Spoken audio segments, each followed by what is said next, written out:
அருந்தமனைகளுக்கு வணக்கம். இன்று நாம் பார்க்க இருக்கிறது மாரிதாஸ் முதல் மார்க்கண்டேயன் கைது வரையும் ஜி ஸ்கொயரும் மருமகனும் சேர்ந்து நில மோசடி தொடர்பாகவும் மற்றும் பழனியில் வைத்த ஆப்பை பழனிவேல் ராஜன் மூலம் எடுக்க நினைக்கும் விஜய் அவர்கள் பற்றியும் நாம் இப்பொழுது விவாதிக்க இருக்கிறோம்.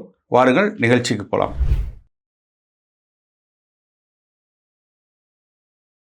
அண்ணா வணக்கண்ணே. வணக்கம். வணக்கம் சசி. ஏகப்பட்ட செய்தினே இன்னைக்கு. ஒரே செய்தி தான், ஏகப்பட்ட செய்தி இல்லை. அதை பிரிச்சு சொல்லியிருக்கிறீங்க. எல்லாம் ஒன்றோடு ஒன்று தொடர்புடைய செய்தியாக தான் இருக்கு. ட்விஸ்ட் மேல ட்விஸ்ட் போயிட்டு இருக்கேன். இந்த கைது வந்து எப்படியாவது ஏதாவது என்னன்னா, முதல்ல மாரிதாஸை கைது செஞ்சாங்க, அடுத்ததாக அனிதா ராதாகிருஷ்ணனை கைது செய்தாங்க, அப்புறம் 2-3 யூடியூப் இன்ஃப்ளூயன்சர்ஸை கைது செய்தாங்க. இவங்க எல்லாமே நீதிமன்றத்துக்கு போகும்போது நீதிமன்றத்தில் விடுவிக்கப்பட்டு விட்டாங்க. இதில் ஒரு சின்ன பின்னடைவு இருக்கிறதா சூழல் ஏற்பட்டது. ஆனால் அதையும் தாண்டி இவ்வளோ கைதுகளுக்கு அப்புறமும் திமுக எம்எல்ஏக்கள் வந்து சலிக்காமல் திரும்பவும் விஜய் அவர்களை கடுமையான வார்த்தைகளால் பேசுறது அப்படின்றது ஒரு பக்கம் இருக்கு. பரந்தாமன் பேசுறதா இருக்கட்டும், ராஜா பேசுறதா இருக்கட்டும், எல்லாம் கடுமையாக தான் பேசுறாங்க. இருந்தால் கூட இவர்கள் மேடையில் பேசுறது ஒருமையில் பேசுறது இல்லை. எலும்புகளை முறிப்பேன். அது அவர் மார்க்கண்டேயன் பேசுனது வலைதளங்கள்ல எல்லாத்துலேயுமே எல்லாமே இருக்குது. மேடையில் பேசும்போதே சொல்கிறார், சட்டமன்றத்தை பூட்டுவேன் அப்படின்னு சொல்லி சொன்னா உங்களுடைய எலும்புகளை உடைப்பதற்கு நாங்கள் தயாராக இருப்போம் அப்படின்னு சொல்லி சொல்றாரு. பூட்டுவேன் அப்படின்ற மாதிரி சொல்றாரு. ஸோ அதுக்காக உடனடியாக கைதை நோக்கி செய்யறாங்க. இல்லை இதுல என்னன்னா, இதுல பின்னணி என்ன சொல்றாங்க அப்படின்னு சொல்லி சொன்னா, எதனால அனிதா ராதாகிருஷ்ணன் ஆகட்டும் இல்லை மார்க்கண்டேயன் ஆகட்டும் இவ்வளவு வேகமாக முதல்வர் விஜய் அவர்களை பற்றி பேசுவது யாரை திருப்திப்படுத்துவதற்குன்னு இருக்குல்ல, அதை பின்னாடி திமுகல இருந்தே உள்ளுக்கு என்ன சொல்றாங்கன்னு சொல்லி சொன்னா, இப்போ முதல்வர் அவர்கள், முன்னாள் முதல்வர் ஸ்டாலின் அவர்கள் வெளிநாடு போயிட்டு நேற்று தான் உள்ளூர் திரும்பி இருக்கிறாரு. ஏற்கனவே இங்கே வந்து மறுசீரமைப்பு கட்சியில் பண்ணுறதுக்கு குழுக்கள்லாம் திமுகவில் அமைச்சிருக்கிறாங்க. அதனால் கிட்டத்தட்ட விரைவில் வந்து இந்த மாவட்ட பொறுப்பாளர்கள் நியமனம்லாம் நடக்க போகுது அப்படின்னு சொல்கிறாங்க. இல்லை ஏற்கனவே அனிதா ராதாகிருஷ்ணன் மாவட்ட பொறுப்பாளராக இருக்கிறார். அனிதா ராதாகிருஷ்ணன் அந்த பொறுப்பிலிருந்து எடுத்துட்டு அந்த இடத்துல ஜோயல் அப்படின்றவரை நியமிப்பதற்கான வேலைகள் நடந்து கொண்டிருப்பதாக ஒரு இது போயிட்டு இருக்கு. மார்க்கண்டேயனை பொறுத்தளவில் அவர் மாவட்ட பொறுப்புகளில் எதுலையும் இல்லை. ஆனால் அவர் வந்து மாவட்ட பொறுப்புக்கு ஆசைப்படுகிறார். கோவில்பட்டியையும் விளாத்திக்குளத்தையும் 2 தொகுதியும் இணைந்து ஒரு மாவட்டமாக திமுகவில் உருவாக்கியிருக்கிறாங்க. அந்த மாவட்டத்துக்கு இவர் மாவட்ட செயலாளராக வரணும்னு நினைக்கிறாரு. அப்போ மாவட்ட செயலாளராக வரணும்னா தன்னுடைய வீர பராக்கிரமங்கள் எல்லாம் காட்டணும் விஜய்க்கு எதிராக. அப்பதான் தலைமையினுடைய கவனத்தை ஈர்த்து அந்த பொறுப்புகளை பெற முடியும் அப்படின்ற அடிப்படையில் அவ்வளோ வேகமாக அவங்க கூறுறாங்க. இதான் என்னுடைய பின்னணி இதுதான் அப்படின்னு திமுக இருந்து நமக்கு சொல்றாங்க. தாவேகா தரப்புல விஜய்க்கு 2 விதமான ஆலோசனைகள் இருக்கிறதாக சொல்லப்படுகிறது. ஒன்று அரசியல் ரீதியாக, இன்னொன்று காவல்துறை. முதல்வராக வந்த உடனே காவல்துறையிலிருந்து சிலர் தொடர்புகள் ஏற்பட்டுருவாங்க. அவங்க சில ஆலோசனைகளை கொடுப்பாங்க. தொடர் கைதுகள், நீதிமன்றத்துக்கு அலைய விடுறது, அவங்களுக்கும் பசிக்கும் இல்லைண்ணே. ஆமா, அவங்களும் அவரை கையில் எடுத்து முதல்வரை கையில் எடுத்துக்கணும்னு நினைப்பாங்கல்ல. தொடர் கைதுகள், அது மூலமா அவளை தொடர்ந்து நீதிமன்றத்துக்கு அலைய விடுறது, இந்த மாதிரி செய்கின்ற பொழுது அவங்களுடைய வேகம் குறைவாகும் அப்படின்றத அவங்களுக்கு தொடர்ந்து விஜய்க்கு சொல்லிட்டு இருக்காங்க. அந்த அளவுக்கு விஜய் தான் காவல்துறையை தன்னுடைய கையில் வச்சிருக்கிறார். அப்போ தினமும் சந்திக்கிறார் காவல்துறை அதிகாரிகள். அவங்க அந்த மாதிரி ஆலோசனை கொடுக்குறாங்க. அந்த ஆலோசனை பல முறை வந்து முயற்சிகள் எடுக்கப்பட்டு நீதிமன்றத்திலிருந்து வெளியே வந்துட்டாங்க. வந்தாலும் வழக்குன்றது நிலுவையில் இருக்கும். ஏன்னா இந்த வழக்குகள் எல்லாமே எம்பி எம்எல்ஏக்களுக்கான வழக்கில் நடத்துகிற நீதிமன்றத்தில் தான் நடக்கும். அப்போ அதை விரைவாக நடத்த வேண்டிய தேவை ஏற்படும். அவங்க நீதிமன்றத்துக்கு அலையிறதே பெரும் வேலையாக இருக்கும் அப்படின்றத விஜய்க்கு ஆலோசனையாக சொல்லியிருக்கிறாங்க. அந்த அடிப்படையில் தான் மார்க்கண்டேயனை இப்போ வேகமாக உடனடியாக காலைல 6 மணிக்கு வீட்டில் போய் கைது செய்கிறாங்க. இதில் என்னென்னா, அவர் மார்க்கண்டேயன் கைது செய்யப்பட்டது ஒரு விளாத்திக்குளம் எம்எல்ஏ. கூட்டம் நடந்தது கோவில்பட்டியில். இப்போ வழக்கமாக எம்பி எம்எல்ஏக்களை கைது செய்கிறாங்கன்னு சொல்லி சொன்னால் எப்படி செய்வாங்கன்னு சொன்னால், போலீஸ் வந்து அதை பெரிய பரபரப்பு ஆக்கிடக்கூடாது, உடனடியாக கைது செஞ்சு நீதிமன்றத்துக்கு கொண்டு போயிடணும் அப்படி தான் நினைப்பாங்க. அப்போ முன்னாடியே வந்து முதல் தகவல் அறிக்கையெல்லாம் போட்டு வச்சுட்டு எல்லாம் தயார் நிலையில் இருக்கும். போய் எம்பிகளே எம்எல்ஏக்களே அவங்க வீட்டில் போய் கைது செய்வாங்க. நேரம் அந்த கன்சர்ன் காவல் நிலையம் கொண்டு வருவாங்க. அந்த ஃபார்மாலிட்டிஸ் மட்டும் தான் நடக்கும். கையெழுத்து வாங்குறது, ஏதாவது அரெஸ்ட் இன்டிமேஷன் சொல்லுவாங்க. அந்த அரெஸ்ட் இன்டிமேஷனில் அவங்களுக்கு குடும்பத்தில் உள்ள யார்ட்டையாவது ஒருத்தர் கையெழுத்து வாங்கணும். எஃப்ஐஆர் இவங்களுக்கு காப்பி கொடுக்கப்பட்டு அதில் கையெழுத்து வாங்கணும். கையெழுத்து வாங்கிட்டு உடனடியாக அவரை நீதிமன்றத்தில் நீதித்துறை நடுவர் முன்னிலையில் வீட்டுக்கு கொண்டு போய் உடனடியாக காலையிலேயே ஆஜர்படுத்தி கொண்டு போகணும்னு நினைப்பாங்க. பெயிலில் விட்டுக்கணும்னு பார்த்துக்கலாம் அப்படின்னு முடிவு பண்ணுவாங்க. இதுதான் செய்வாங்க. ஆனால் இப்போ விஜய் ஆட்சியில் நடக்கிறது என்னன்னா, இவங்களை வந்து ஹராஸ் பண்ணணும் அப்படின்றது தான். இவர் வந்து கோயில்பள்ளியில் நடந்த கூட்டம், விளாத்திக்குளத்தில் வீடு, விளாத்திக்குளத்தில் கைது செய்கிறாங்க. நேராக தூத்துக்குடியில் உள்ள எஸ்பி அலுவலகத்துக்கு அவரை கொண்டு வராங்க. கொண்டு வந்து விசாரிக்கிறோன்ற பேரில் இதில் விசாரணைக்குன்றது ஒன்றுமே இல்லை. இவர் மேடையில் பேசினது, இவர் ஒரு எம்எல்ஏ. இன்னொன்று, பல வழக்குகளில் நீதிமன்ற தீர்ப்புகள் இருக்கிறது. இந்த மாதிரி 3 வருடங்கள் தண்டனை கொடுப்பதுக்கு 7 வருடங்களுக்கு கீழே தண்டனை கொடுக்கக்கூடிய வழக்குகளில் உடனடி கைதுன்றது அவசியம் இல்லை. நீதிமன்றத்துக்கு வழக்கு போய் விசாரணை தொடர்ந்தால் போதும் இருக்கு. இருந்தால் கூட இவங்களை அலையுடணுன்ற நோக்கம் தான் அவங்களுக்கு இருக்குது. அப்படின்றதுனால தூத்துக்குடி எஸ்பி அலுவலகத்துக்கு கொண்டு வராங்க, வந்து விசாரணைன்னு வைக்கிறாங்க.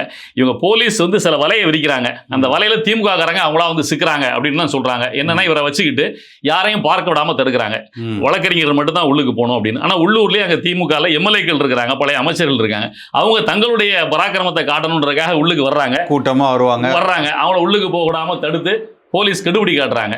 கெடுபிடி காட்டும் போது தான் அது நீங்கள் அனிதா ராதாகிருஷ்ணன் கொடுத்த இன்டர்வியூஸ்லாம் பார்த்தீங்கன்னா தெரியும். அந்த காவல்துறை கூட கட்டுப்பாட்டுக்குள்ளே இருக்கும்போது என்னை இந்த டிஎஸ்பி தான் ஏற்கனவே தாவேக்காக்கு வான்னு சொல்லி கூப்பிட்டாரு, அதே டிஎஸ்பியை இடுப்பு பிடித்து இழுத்து என்னை வந்து வெளியே தள்ளினாரு வச்சாரு அப்படின்னு பல்வேறு குற்றச்சாட்டுகளை சொல்கிறாங்கல்ல. இதை தான் போலீஸ் எதிர்பார்க்குறாங்க. இப்படி ஒரு கபலீகரம் நடக்கும் பொழுது அவங்களெல்லாம் கைது செஞ்சு கொண்டு போகணும்.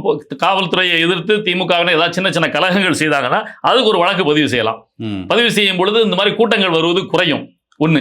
இன்னொன்று, நீதிமன்றத்துக்கு வந்து மார்க்கண்டேயனை வந்து கொண்டு போகும் பொழுது இதையெல்லாம் சொல்ல முடியும். நாங்கள் காவல்துறை கடமையை செய்கிறோம், இவர் இந்த மாதிரி பேசியிருக்கிறாரு, இவர் வழக்கு போட்டு நாங்கள் கொண்டு வந்திருக்கோம், அமைதியாக நாங்கள் கொண்டு வரோம், நீங்கள் பெயில் விடுங்க வைங்க, ஆனால் எங்களுடைய விசாரணைக்கு முற்றிலும் இவர்கள் வந்து தடையாக இருக்கிறாங்க. அப்போ நாளைக்கு வந்து இந்த வழக்கு விசாரணைக்கு சாட்சிகள் அங்கே கொண்டு வரதுக்கு எல்லாருக்கும் தடையாக இருப்பாங்க, அதனால் நீங்கள் ரிமாண்ட் பண்ணுங்க அப்படின்னு சொல்லி ரெக்யூஸ்ட் பண்ணி கேட்கறதுக்கான வாய்ப்புகள் இருக்கும். அதை உருவாக்கிக்கிறதுக்கு காவல்துறை முயற்சி பண்ணுறாங்க. அதில் திமுக போய் உள்ளது அப்படின்னு தான் பார்க்குறவங்க சொல்கிறாங்க. இன்னைக்கு 200 பேரை அரெஸ்ட் பண்ணி கொண்டு வச்சிருக்காங்க. ஸோ இதுதான் இப்படி போய்கிட்டு இருக்குது. பட் இது எங்கே போய் முடியும்னு தெரியல.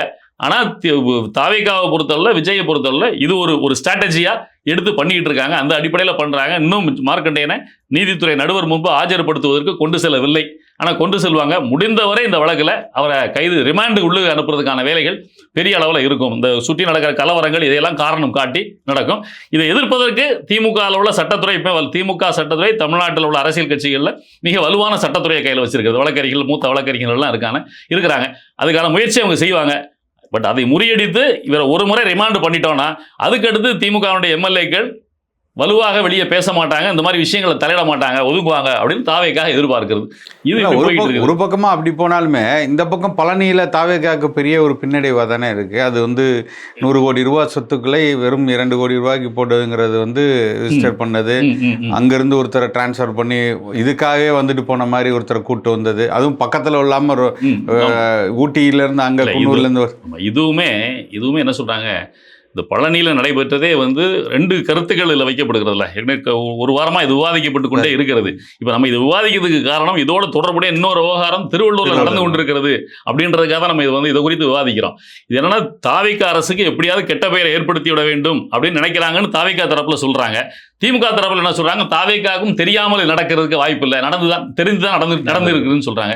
இல்லை ரெண்டுலையுமே கொஞ்சம் உண்மை இருக்கிறதா தான் வெளியே சொல்றாங்க. என்னன்னா தாவேக்காவை பொறுத்தவரை எல்லாருக்கும் தெரியுதோ இல்லையோ அந்த உள்ளூரில் உள்ளவங்களுக்கு இது நியாயமான ஒரு பத்திரப்பதிவு தான் அப்படின்ற ஒரு பிம்பத்தை நீதிமன்றத்துக்கு போறாங்க.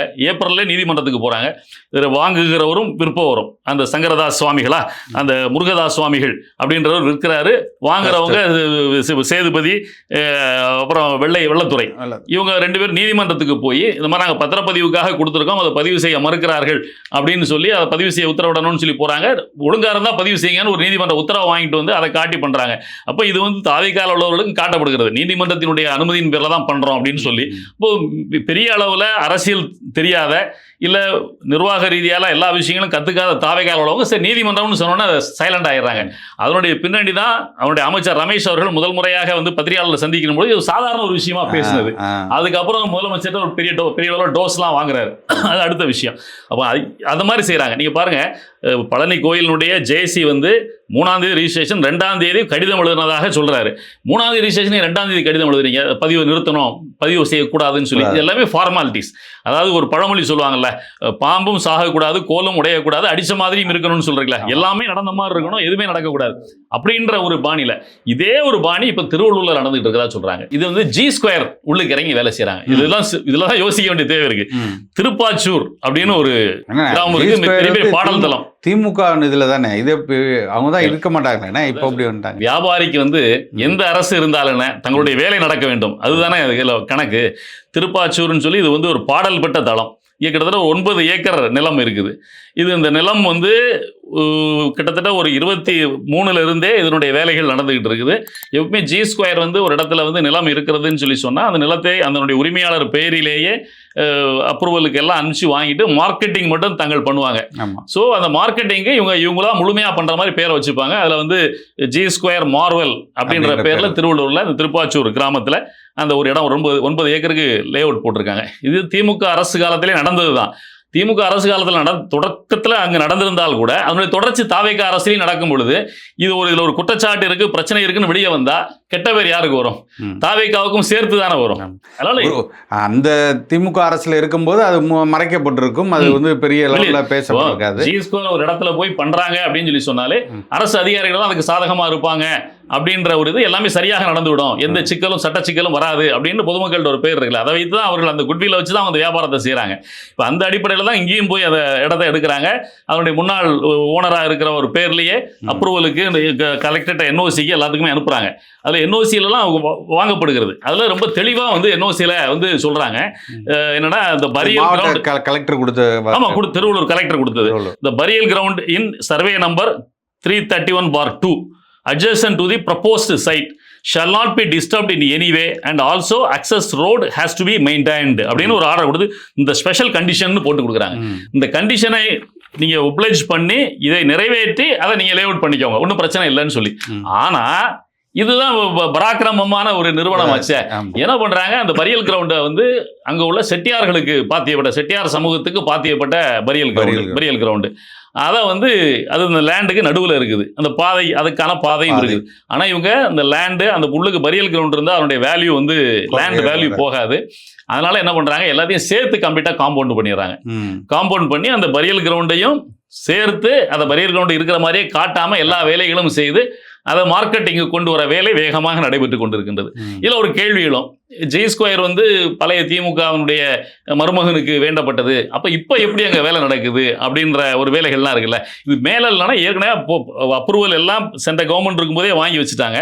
இப்போ அந்த டீவியேஷன் மட்டும்தான் இருக்குது. அப்போ உள்ளுக்குள்ள லோக்கல் அரசியல்வாதிகளே சரி பண்ணிக்கிட்டா போதும் அப்படின்ற அடிப்படையில் திருவள்ளூரினுடைய தற்பொழுதைய எம்எல்ஏவாக இருக்கக்கூடிய டாக்டர் அருண் அவர்கிட்ட ஒரு அண்டர்ஸ்டாண்டிங்கில் போயிட்டதாகவும், இந்த அருண் வந்து ஏற்கனவே மருமகனுக்கு வேண்டியப்பட்டவர், சமூக ரீதியில் அவர் தொடர்புடைய முதல்வரின் மருமகனுக்கு வேண்டியப்பட்டவர் அப்படின்ற தகவல் சொல்றாங்க. அதனால அந்த அண்டர்ஸ்டாண்டிங்ல அண்டர் கிரவுண்ட்ல அந்த டீலிங்ஸை முடிச்சு அது பெரிய அளவுக்கு வெளியே வராம இந்த விற்பனை வேகமாக நடைமுறைக்கு வரப்போகிறது அப்படின்னு சொல்றாங்க. இது வந்தால் நாளைக்கு இது வெளியே விசுரோம் எடுத்து வரும் பொழுது அது தாவேக அரசுக்கு மிகப்பெரிய சங்கடத்தை கொண்டு வந்து உருவாகும். மருமகனுக்கும் அங்க உள்ள எம்எல்ஏக்கும் ஒரு கனெக்ஷன் இருக்குன்னு சொல்றீங்க. எப்படி இவங்க எந்த கட்சியில இருந்தாலும் இவங்க 2 பேருக்குள்ள இணைப்பா இல்ல இது ஒரு சமூக ரீதியான இணைப்பு அப்படின்னு சொல்றாங்க. அரசியல் எல்லாமே நடக்கிற விஷயம் தானே. ஸோ அந்த ஒரு தொடர்பு ஏற்கனவே இருக்குது. அருண் யாரு, அவருடைய பின்புலம் என்ன எனக்கு தெரியல. அவர் வந்து இப்போ மிகப்பெரிய ஒரு கல்வி நிறுவனம் நடத்திட்டு இருக்கிறவருடைய குடும்பத்தை சார்ந்தவர். அவருக்கு பெரிய அளவில் விஜயனுடைய கட்சியை சார்ந்தவரானா இல்லை. கடைசி நேரத்தில் திருவள்ளூருக்கான சீட்டு வாங்கப்பட்டவர் தான். அதனால அவருக்கு கட்சி ரீதியான பெரிய உணர்வுகள் அதெல்லாம் இருக்கிறதுக்கான வாய்ப்புகள் இல்லை. பெரிய வசதியான ஒரு குடும்பத்தை சார்ந்தவர், அவருக்கு இது மாதிரி எல்லா தொடர்புகளும் இருக்கும் அப்படின்றது தான். ஸோ அந்த அடிப்படையில் அவரை அப்ரோச் பண்ணி அவரை தங்கள் கைக்குள்ள வச்சுக்கிட்டு இந்த வேலையை மிக வேகமாக செய்து கொண்டிருக்கிறார்கள். நம்மளுடைய ஆவணங்கள் எல்லாம் நம்மகிட்ட இருக்குது, தெளிவாக நம்மளை இதால் காட்ட முடியும். நமக்கு அங்கேருந்து ஒன்று கொடுக்குறாங்க, அதனுடைய ஈசி கிட்டத்தட்ட ஒரு 50-60 வருடங்களுக்கான ஈசியை போட்டு கொடுக்குறாங்க. அந்த கலெக்டர் கொடுத்த என்ஓசியில் என்ன கண்டிஷன் இருக்குது அப்படின்னு சொல்லி அங்கே போய் பார்க்கும் பொழுது அங்கே வந்து எல்லாமே காம்பவுண்டடாக இருக்குது அப்படின்றதையும் சொல்கிறாங்க. அதுக்கான வீடியோ பதிவுகள் எல்லாமே நமக்கு அனுப்பிச்சு விட்ருக்காங்க. ஸோ இந்த மாதிரி ஒரு விஷயம் இருக்குது. இது இல்லாமல் திருவள்ளூர்லேயே வீரராகவ பெருமாள் கோயில் மிகப்பெரிய புண்ணிய தலம் ஒன்று இருக்குது. அதுக்கு பக்கத்தில் சிவன் கோயில்னு இருக்கு. அந்த சிவன் கோயிலுக்கு சொந்தமான ஒரு இடம் ஒன்று இருக்குது, கிட்டத்தட்ட ஒரு 1.5 ஏக்கர் பெருமானம் உள்ள இடம். செல்வகுமார் அப்படின்னு சொல்லி ஒருத்தர் அங்கே பள்ளிக்கூடம் நடத்திட்டு இருக்காரு. இது வந்து இடம் வந்து கோயிலுக்கு சொந்தமான இடம். இந்த இடத்த வந்து அப்ரோச் பண்ணி இதில் வந்து வாடகைக்கும் ஹெச்ஆர்என்சிட்டையோ கோயில் அறக்கட்டளைகிட்டையோ யார்ட்டையுமே இல்லை. அந்த இடத்தை இவர் ஆக்கிரமிப்பு பண்ணியிருக்கிறாரு. ஆக்கிரமிப்பு பண்ணி கம்ப்ளீட்டாக காம்பவுண்ட் போட்டு ஒரு 4-5 பேர் சேர்ந்து ஒரு பள்ளிக்கூடம் தொடங்கி இப்போ எல்லாரையும் வெளியே அனுப்பிச்சிட்டு செல்வகுமார் அந்த பள்ளிக்கூடத்தை நடத்தி கொண்டிருக்கிறார். அந்த பள்ளிக்கூடத்துக்கான அந்த இடத்துக்கான வாடகையை அந்த கோயிலை சார்ந்த ஒரு அர்ச்சகர், ரவி அர்ச்சகர்னு சொல்லி அவர்கிட்ட ஒரு அண்டர்ஸ்டாண்டிங் போட்டு அவர் ஏதோ இப்போ பழனியில் என்ன நடந்ததோ அதுக்கான டிட்டோ இங்கே நடக்கிற வேலை வேகமாக நடந்துகிட்டு இருக்குது. அவர்கிட்ட வாடகை கொடுத்துக்கிட்டு இருக்கிறாரு. இப்போதைக்கு கொஞ்ச நாள் கழித்து அந்த ரவி என்பவரிடமிருந்து கிரயம் செய்து அந்த இடத்தை பெற்றுக்கொள்ளலாம் அப்படின்ற அளவுக்கு இது போய்கிட்டு இருக்கிறதாகவும் அந்த பகுதியை சார்ந்தவர்கள் சொல்றாங்க. இது வந்து எங்க இருக்கு அப்படின்னு சொல்லி சொன்னா புங்கத்தூர் அப்படின்ற இடத்துல இருக்குது. ஸோ இதுவும் வேகமாக வேலை நடந்துகிட்டு இருக்கு. இது தொடர்பாகவும் பல பேர் வந்து உள்ளூர் எம்எல்ஏ கிட்ட இது தொடர்பான தகவலை கொண்டு போயிருக்காங்க. பட் அவர் பெரிய அளவில் அதை கண்டும் காணாமலும் இருக்கிறார் அப்படின்ற தகவலும் இதில் சொல்லப்படுகிறது. ஸோ இந்த மாதிரி திருவள்ளூரில் ஒரு பகுதி, பழனியில் என்ன நடந்ததோ அதே மாதிரி கோயிலுக்கு சொந்தமான ஒரு லேண்டும் இங்கே போய்கிட்டு இருக்குது. ஸோ இதையெல்லாம் நாளைக்கு வெளிச்சத்துக்கு வரும்போது மிகப்பெரிய அளவில் பெரிய சிக்கலை உருவாக்கும் அப்படின்றது தான். இதுல வந்து இன்னொரு விஷயம் என்ன சொல்றாங்க, திமுகலே உள்ளுக்குள்ள உரசல்கள் ஓடிக்கிட்டு இருக்கலாம். மகனுக்கும் மருமகனுக்கும் இடையிலே நிறைய சிக்கல்கள். ஏற்கனவே வந்து இந்த மருமகன் தான் பல பேருக்கான சீட்டுகள், எம்எல்ஏ சீட்டுகள் எல்லாம் கொடுத்து தோல்வி காரணமாயிட்டார் அப்படின்றது திமுகக்குள்ளேயே வேகமாக பேசப்பட்டு கொண்டிருக்கிறது. அண்ணா நகர் தொகுதியில் ஒரு வேட்பாளர் நிறுத்தப்பட்டார். அவருக்கு ஒரு பரப்புரைக்கெல்லாம் வந்தாரெல்லாம் வில்லிவாக்கத்தில் நிறுத்தப்பட்டார். பரப்புரைக்கு வந்ததெல்லாம் வெளிப்படையாக எல்லாருக்கும் வெளியே தெரிந்தது. ஸோ இதுல ஒரு வருத்தம் இருக்கிறதாக சமீப காலமாக பத்திரிகைகளில் கூட, பிரபல வார பத்திரிகைகள்லாம் கூட இது எழுதப்பட்டு கொண்டிருக்கிறது.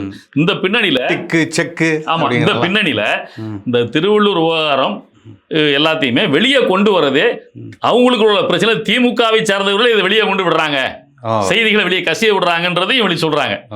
சோ இது அங்கிருந்தே வருது. ஆமா, இது மாதிரி தகவல்கள் போயிட்டு இருக்குது. சோ இது எங்க போய் முடியும் அப்படின்றது தெரியல. மதுரையில இது ஆமா, இது இப்ப எங்க போய் முடியும்னு தெரியல. இது ஒரு விவகாரம். இன்னொன்னு என்னன்னா, இப்ப இந்த விவகாரத்தை எல்லாத்தையும் சேர்த்து திமுக வந்து தொடர்ந்து தாவேகாவுக்கு மிக கடுமையான அழுத்தத்தை தொடர்ந்து கொடுத்துக்கிட்டு இருக்கு. இது எப்படி கண்ட்ரோல் பண்றது அப்படின்னு பல வகையில் முயற்சி பண்றாங்க. கடைசியில் இப்போ தாவேகாவுடைய தலைவர் விஜய்க்கு வந்து ஒரு தகவலை சொல்லி, நீங்க வேற வழியே கிடையாது, இப்படி அதிமுக இருந்த அதிமுக எம்எல்ஏக்கள் எல்லாம் அதிமுக சிதறடிச்சு அங்கிருந்து எல்லாம் ஓடி வந்துகிட்டு இருக்காங்களோ, இதை ஓடி வரதை பார்த்த உடனே அதிமுகவுடைய பொதுச் செயலாளர் பழனிசாமி அவர்கள் எப்படி அமைதி ஆயிட்டாரோ அதே மாதிரி மிகப்பெரிய அளவில் திமுகவுக்கு ஒரு ஷாக் கொடுக்குற அளவுக்கு ஏதாவது ஒன்று நடந்தால்தான் அவங்க வந்து நம்மளை நோக்கி இந்த மாதிரி வரிசையாக தொடர்ந்து நமக்கு தொந்தரவு கொடுக்குறத கட்டுப்படுத்த முடியும். இல்லைனா அவங்க தொடர்ந்து செஞ்சுக்கிட்டே தான் இருப்பாங்க. ஏற்கனவே பிஜேபி இன்னைக்கு பாருங்க, இன்னைக்கு நடந்த அனைத்து கட்சி பாராளுமன்ற கூட்டத்தில் திமுகவினுடைய எம்பிக்கள் வந்து அவங்க வெளியே பேசினது எல்லாமே பட்டும் படாமலும் பேச ஆரம்பிக்கிறாங்க. ஆமா, அப்போ கண்டிப்பா அதை பிஜேபியை கையில் எடுத்துட்டாங்கன்னா அதுக்கான தொல்லைகள் கடுமையாக இருக்கும். அதுக்கான வேலைகள் என்ன நடந்துகிட்டு இருக்குன்றதை நம்ம நேற்று பேசியிருந்தோம். நம்ம அண்ணாமலையை கையில் எடுக்கிறாரு. இருந்தாலும் கூட, என்னதான் எடுத்தாலும் கூட திமுகக்குள்ள இருந்தே ஒரு பழமொழி சொல்லுவாங்கல்ல, கொதிக்கிற உலை அடங்க வேண்டும் என்று சொன்னால் எரியறதை எடுத்தா சரியா புடுங்கினா போதுன்னு சொல்லுவாங்க. அது மாதிரி திமுகக்குள்ள இருந்தே ஏதாவது ஒன்று புடுங்கணும் அப்படின்ற ஆலோசனை விஜய்க்கு கொடுக்கப்பட்டு அதுக்கான வேலை வேகமாக நடந்து கொண்டிருக்கிறது. இதனால சென்ற தேர்தல் 21 தேர்தல் நடந்த பொழுது 21 தேர்தல் முடிந்து திமுக ஆட்சி அமைச்ச உடனே திமுக உள்ளுக்குள்ள நேர்மையாளர் என்று பெயர் எடுத்த அன்னைக்கு நிதியமைச்சராக இருந்த ஒருவர் பழனிவேல் தியாகராஜன், அவர் பேசின ஆடியோ ஒன்று வெளியே வந்து பெரிய சர்ச்சையாச்சுது. அந்த சமயத்தில் உடனடியாக ஒரு துறை மாற்றப்பட்டார். நிதியமைச்சர் குற்றச்சாட்டினார், மருமகன் தான் அவங்களுக்கு தான் முழுக்க போகுது அப்படிங்கிற சொல்லியிருந்தார் குற்றச்சாட்டு. இப்போ அவ்வளவு குற்றச்சாட்டப்பட்டு அவர் மாற்றப்பட்டால் கூட பொதுமக்கள் மத்தியில் அவருக்கு வந்து ஒரு கிளீன் இமேஜ் இருந்தது. அந்த சமயத்தில் அவர் மாற்றப்பட்ட தவிர பேசுனது நியாயம்தான்ற அளவுக்கு தான் இருந்தது. இருந்தாலும் கூட திமுக கவர்மெண்ட், அந்த குடும்பம், பத்திரிகைகள் எல்லாத்தையுமே கண்ட்ரோலில் வச்சுக்கிட்டு அந்த செய்திகளை அப்படி கண்ட்ரோல் பண்ணியே இந்த 5 வருடங்கள் கொண்டு போயிட்டாங்க. அதனால விஜய் என்ன பண்றாரு, நீங்க சொன்ன மாதிரி தான் பழனியில் அவங்க வச்ச ஆப்புக்கு பழனிவேல் ராஜன் மூலமா அந்த ஆப்பை எடுக்கணும்னு முடிவு பண்ணி பழனிவேல் ராஜன் பேச்சுவார்த்தை நடந்து கிட்டத்தட்ட முடிந்து விட்டது அப்படின்றது சொல்றாங்க.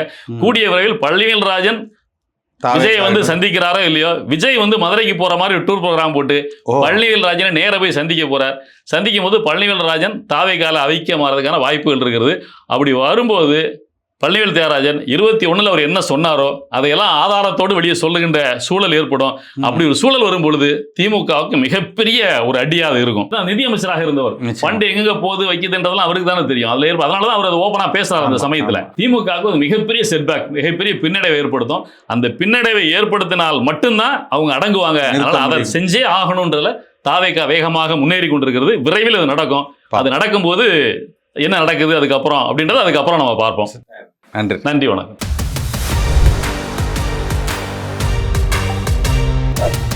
அருந்தமிழ் எங்கள் உயிருக்கு நேர்.